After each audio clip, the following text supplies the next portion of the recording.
प्रश्न दिया है कि किसी समांतर श्रेणी का 17वां पद उसके 10वें पद से 7 अधिक है, इसका सारवंतर ज्ञात करिए।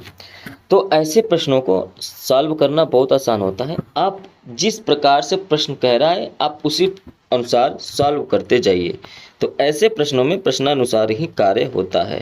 प्रश्नानुसार अगर हम सॉल्व करें तो कह रहा है किसी समांतर श्रेणी का 17वां पद, तो पहले लिखा है 17वां पद, ठीक है। फिर आगे लिख रहा है कि 10वें पद से 7 अधिक है, ठीक है। फिर आप प्रश्न में कहा गया 10वां पद, ठीक है, 10वें पद से 7 अधिक है ना। 10वें पद से 7 अधिक मतलब ये जो 17वां पद है ये 10वें पद से 7 अधिक है। अगर हम बराबर कर दें तो अब ये बराबर हो जाएंगे कि 17वां पद जो है वो 10वें पद से 7 अधिक है। तो प्रश्नानुसार हमने ये समीकरण बनाया।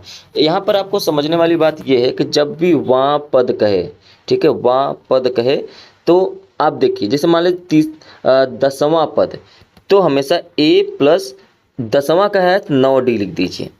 जब भी आपसे 5वां पद कहे, कौन सा पद, 5वां पद, तो ऐसे कंडीशन में a प्लस 5 से 1 कम मतलब 4d लिख दीजिए। जब भी आपसे 11वां पद कहे तो आप क्या करेंगे, अब आपको समझ में आ गया होगा कि हमको क्या करना है, a प्लस 11 से 1 कम मतलब 10d लिख देंगे।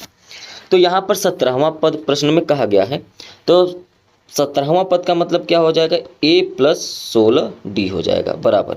10वां पद का मतलब क्या हो जाएगा, a प्लस 9d हो जाएगा प्लस 7, ठीक है। अब हम लोग पक्षांतर कर लेंगे एक तरफ से एक तरफ, तो a plus 16d minus a minus 9d बराबर में 7, ठीक है, ठीक है।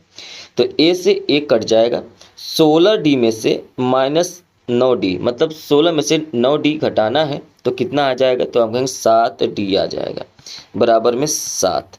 तो d बराबर क्या हो जाएगा, 7 बटे में 7 कट कर क्या हो जाएगा, 1 आ जाएगा। क्या आ जाएगा, 1। तो कहेंगे d बराबर 1। और आपको याद रहना चाहिए इसी d को डिफरेंशियल कहते हैं, मतलब कि सारवंतर कहते हैं, सारवंतर कहते हैं। सर्वांतर बराबर क्या हो गया, 1। यही आपका क्या हो जाएगा, आंसर हो जाएगा।